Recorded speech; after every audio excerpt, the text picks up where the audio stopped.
Hello Power Rangers fans and welcome back to Toku Topics. Today is the conclusion to my Super 7 Ultimates Wave 1 week here on the channel with the big one here in the wave, the Tyrannosaurus Dinozord. So this box is absolutely crazy. So compared to, here's the Putty Patroller box, here's like the regular sized box, and we'll zoom out to kind of show you, like, it's pretty big even compared to Goldar's box that we took a look at in the most recent video before this one.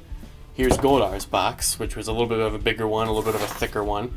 But yeah, this box is huge, so I'm already knocking over everything and bumping into the tripod. But yeah, this box is menacing, and this is the same price as all the other figures, which is just crazy to me. So once again, as I said in all these videos, huge thanks to Super 7 for sending over this entire wave to take a look at here on the channel. It's been a lot of fun. So far I've already taken a look at all the other figures in wave 1 with green, yellow, the Putty, and Goldar. And now we finish it off with the Tyrannosaurus Dinozord. So what's really cool here is that with this wave and also in the next wave, and technically also wave 3, they're also doing a Zord of every wave kind of thing. But these do not combine. So like wave 1 has this one, wave 2 has Dragon Zord, wave 3 just has a very posable, already complete Megazord figure. And the idea here is just to give you a very articulated version of the Zord that doesn't have to worry about the transformation aspect to it. So that's really cool. So as you can see here, it's just a pretty blank, barren cardboard box. Mighty Morphin Power Rangers, Tyrannosaurus Dinozord. You can't even see it, but the Super 7 logo and ages 14 plus and stuff are down there. And then on the back, you just have all of the safety stuff and warning stuff and all of that. So let's try to get this box out of here, because it is just ginormous. So inside, all of these are usually wrapped in plastic wrap, but I've already taken that off for the purposes of this. And this is going to be a little difficult to slide out of there. So here we go. Here he is. Wow. Okay. So very big box. So I'm impressed by this. So this is basically, I'm assuming, kind of what the Red Ranger box is going to look like, because all the Rangers had their power coin symbol there. So it does make sense, of course, to have it here for the Tyrannosaurus.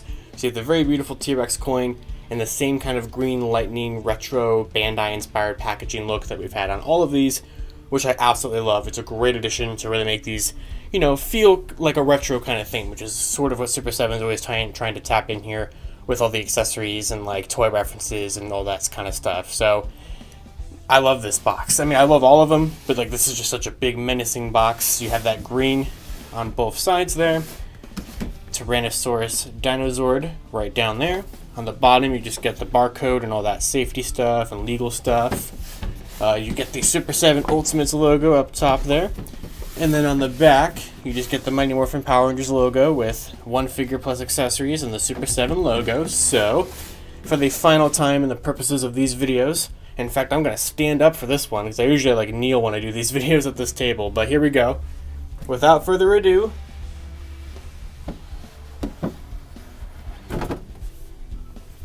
there he is. So that actually fit into the frame a little bit better than I was expecting it would. So, Tyrannosaurus Dinozord. So, wow. Now, obviously, he doesn't come with a lot of accessories compared to like everybody else in this wave, but he doesn't really need to. He just kind of has his own menacing, grand presence in your collection here. So, obviously, you get a couple swappable hands.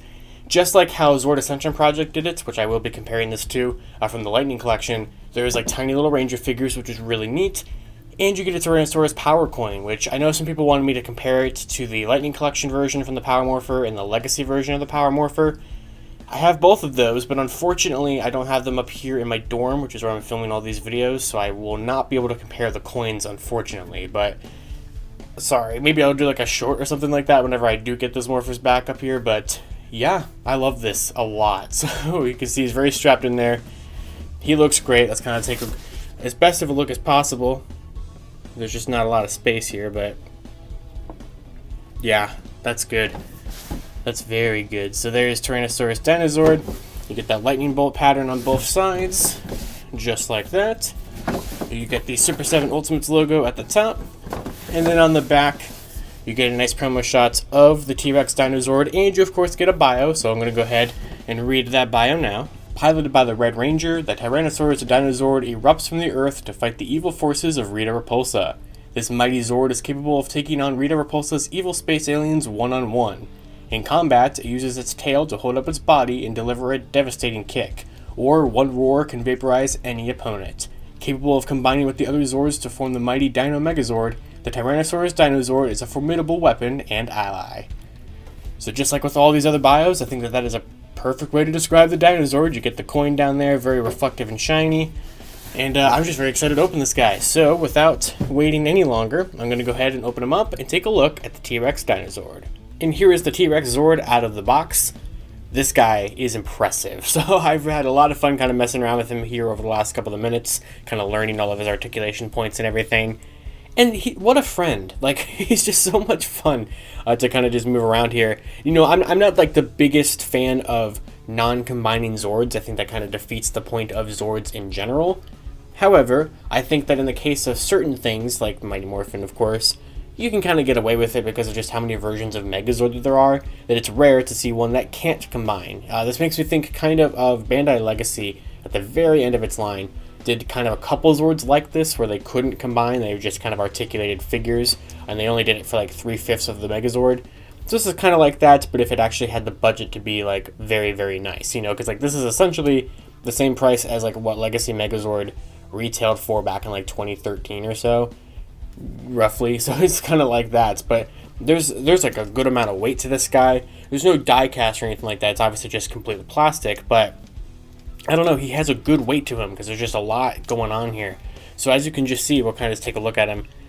He has a ton of very, very good detail, like down to the little like square there, really beautiful chest paint there, and the metallic silver is really nice. It really pops.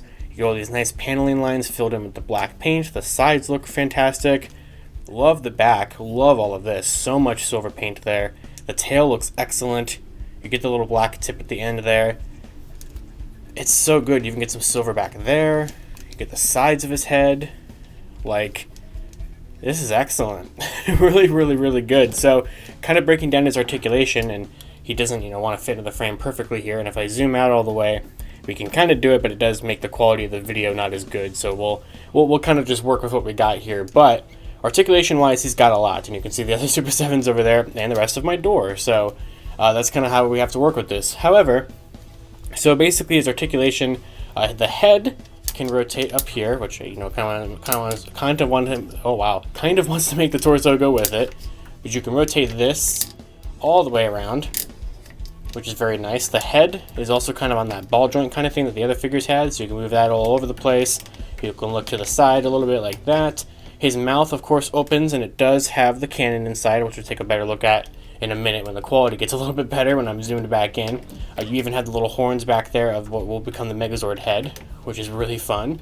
The arms, they can move a little bit in and out like that, kind of, but not too much. And then they can move up and down kind of a little bit. Obviously they would want to move all the way around, but this gets in the way. The arms right here, they still have a single jointed elbow right there, just like so. And then the hands, if I can move this up a little bit, the hands can rotate, and they have that hinge joint, just like all the other figures did. So it's really impressive how virtually all of the same articulation from the Ranger figures and the villain figures are in here. It's just they're obviously a little bit different because this is a giant robot T-Rex, and those are more humanoid figures, but they still they still pull it off. I mean, you have a waist swivel, which can rotate all the way around there. The legs can move in and out like this a little bit, and they can move up and down, but obviously things are going to get in the way at a certain point. You still have single jointed knees, which can go about that far up and down, and then the feet have that little hinge there, and then you can also rotate this slightly at the knee as well if you wanted to try to get something out of that. But that's basically the bulk of it. Now the tail is where you get some unique articulation. I'll zoom back in for this because we can show this off pretty easily. So the tail is all segmented, so you can move this thing pretty much however you want in many different ways, which is just very, very nice. So it can rotate, it can move all over the place. So you're going to get some really good articulation points and display options with this, which is excellent. It doesn't move anything at that point. It's solid right there, but very cool. And what's so cool about this too is that because of just the way his articulation is, if you wanted to, you can rotate this piece like this, and then rotate his head to kind of be like that, and then you could kind of make him look a little bit more like a regular T-Rex where he's not standing as upright, which is just really fun. So if you wanted to kind of do something like that, and then just kind of rotate this back to kind of bring him back to this kind of height, and then adjust his tail accordingly. So yeah, I mean, lots of really good options there. Very, very good. And then right here, we'll kind of get a better look at the inside of his mouth cannons, which are right there. And, you know, it's very nice to actually have that on a T-Rex Zord to where you don't, or where you're not already kind of seeing some of the Megazord head because of it. Like, I think that worked out quite well. So that's kind of the gist of him here. I mean, obviously, you kind of just have a really cool display option for him. But I love it. I think this turned out really good. He's going to go great with Dragon Zord from Wave 2. And he's going to go great with Megazord from Wave 3, even though it's probably going to be a little weird sizing-wise. But another thing that's nice about figures that don't have to worry about combining is that you don't really have to worry about certain proportions that are scaled specifically for the Megazord combination, like these like knee pads or stuff like that. Because you just, or like the fact that like you would have to try to imagine that this head would accidentally or somehow fit into this chest, to actually fit into that chest, which it obviously wouldn't really be able to, or maybe it would. It seems like it's maybe bulky enough to do it, but like you don't have to worry about pterodactyl clips or like the arms folding up like that, because like these, as you can see, they would not fold up like properly if they were actually trying to make a Megazord combination. So I love this a lot. This is fun.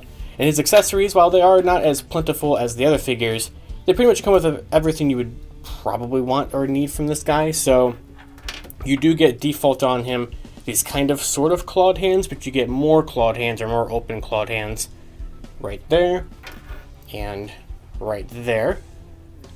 And then you just get some closed fist hands right there and right there. And then you also get the Tyrannosaurus power coin, which I really do like the weathering effect there. It looks very similar to the Bandai Legacy version of the coin. However, on the back it has the Zyuranger Z symbol, or the Z for Zord Ascension Project, as Hasbro's kind of used this logo and made it their own. But this is die-cast metal. So, or at least it's just metal. I don't really know the difference between like die-cast metal and regular metal, but it's metal. See? So it's a pretty good coin, but it obviously doesn't have any kind of latches or anything to plug into a morpher, so I'm fairly confident, 100% confident, that you're not going to be able to plug this into anything. It's just a nice display piece, but it's a nice thing to include. You know, it makes sense to go with the T-Rex here. And then we'll have to zoom in for these. You get these very tiny, which I think that's backwards, you get these very tiny Red Ranger figures, which have a little bit of white paint on them. My only complaint about these is that maybe I would like for there to have been like one diamond, because they did paint some of the white, so this just makes it look a little too barren. But you can tell that's the Red Ranger. And then you get a second one, where he's kind of in a "we need, you know, dinosaur power now" pose, which is really cool. And if you wanted to, I think you could maybe balance it up there, which I'll kind of try to get a good look at that up there, but there he is. So you can kind of balance that there the best that you can, as I try to readjust the camera here for that. But yeah, I think that looks really good. So it's not, you know, going to stay on there very nicely forever, and you might not want to do it so you don't lose this thing, but it's a really cool extra feature that they added that, like I said earlier, is similar to the Lightning Collection Zap one, but also kind of its own unique thing. So speaking of Lightning Collection Zap, let's go ahead and bring that T-Rex in so we can kind of compare the two things. Okay, so here's the Super 7 Ultimates T-Rex next to the Lightning Collection Zord Ascension Project T-Rex. It's no contest here, this is the winner. But it's kind of hard to compare them because, you know, like, obviously this one can transform into a Megazord, and so you have that kind of thing in mind there. However, this looks way more show accurate. I still don't like all the extra paneling lines that they added on Zap. I've never been a fan of that. And while this isn't bad at all. This feels extremely hollow and empty, as all the Zap stuff does. And this has that substantial kind of, well, not substantial, but like, I mean, there's some weight to this guy. You know, he feels a little beefy and bulky. I also feel like I can move some of his joints without them shattering. You know, like right here especially, like this joint right here, while it can't move that much, I feel like I can move with it. I can play with it, you know, like that's fine. And then on Zap, which, here we go. I hate doing this, but here's the awful sound. Yep, I hate it. So there's that awful joint sound on the Lightning Collection Zap version that makes me never want to do anything with this guy, let alone, you know, use it as kind of a T-Rex to play around with or pose and stuff like that. So, like I said, it's a little bit of an unfair comparison because this one does have to factor in the transformation, and this one can focus on articulation, just kind of being its own good, unique figure by itself without having to do anything else. But yeah, I mean, they're also somewhat similar size-wise if you're wondering. Obviously, he's a lot more bulkier, he's a lot more thinner, but then again, that's another side effect of him having to factor into the transformation and him not having to factor into that. So, you know, kind of not the greatest comparison. Now, I will compare here are, I'll try to do my best, let's zoom in on here. Here are the tiny little Red Rangers. So here's the one that came with Zap, and here's the one that came with Super 7 Ultimates. And those are pretty comparable. I would say they're roughly the same size. So if you wanted like a third Red Ranger pose, because it is a little bit different than the two that you get with this figure, you can do so. So you can now have 3 tiny little Red Rangers I don't want to lose. So obviously it's still nice that Super 7 actually painted some of it though. I think that is pretty cool. But it's kind of a neat idea that they both sort of came with that sort of thing. Just kind of an interesting observation. And now here is the T-Rex Zord next to Super 7 Ultimate's Goldar and the Green Ranger. So Goldar scales very nicely with this. I'm sure that's the point, but obviously you can kind of adjust the scaling to your heart's content with kind of how, you know, tall he is standing up. I kind of have him hunched over a little bit right now, but I think that this Goldar is going to scale, and I'm sure obviously that's the point, very well with this, very well with Dragon Zord, very well with the Megazord in Wave 3, and then kind of bringing in a better, or kind of bringing him closer, here is the Green Ranger, which, you know, he did grow and fight the Megazord during Green with Evil, so like technically this is something that could happen, or could have happened. So this one doesn't work as much, but I'm sure that's obviously not the point necessarily to have him scale with the Green Ranger. And then we'll kind of just try to bring everybody in here. So we got Goldar, Green, and then we got Yellow. I don't have any like accessories in their holsters or anything like that, but then we have the Putty Patroller. So here is the full... Oops, Putty never wants to stand. I always have to adjust him a little bit. But there is the full Super 7 Ultimates Wave 1. This is great. So, like I've said so many times in these videos, I'm just going to keep saying it. Thank you, Super 7, for sending these over for these videos. This has been a lot of fun to take a look at these. This is an excellent wave of figures. Yes, some of them have their problems. I still don't really like Yellow's helmet. I don't like that Goldar broke, if you saw that video. And there's certain things like removing Green Ranger's arms that are just way more difficult than I feel like they need to be. But this is great. I love the character selection here. You get 2 Rangers of the team. You get one of my favorite villains. I think they did a great job giving you the Putty shows the strength of the accessories of this line. Goldar shows how they can do some monsters. You get a good example of a female and male body mold for the Rangers. And you get a Zord. So it's like a perfect, you know, I mean, I'm sure that was the point. It's a perfect way to show off kind of everything that Super 7 is going to do with the Power Rangers license here in one wave. So, ranking all of these, I would say that my favorite figure is still the Putty, probably followed by Goldar, and then T-Rex, and then Green, and then Yellow is my least favorite of the wave. But all of them are still very good, and I can highly recommend all of them. And I hope you guys have been enjoying Super 7 Week here on the channel, now that all 5 of these have all their videos up right now. Alright, and with that is going to do it for my video review of the Super 7 Ultimates Wave 1 Tyrannosaurus Dinozord. Quite the menacing figure, quite a fun one here. I've always liked to have the backdrop of these end card things be the actual box, but this guy's just so big that every time I would try to put him on the turntable, which is kind of struggling by him just being so menacing and big.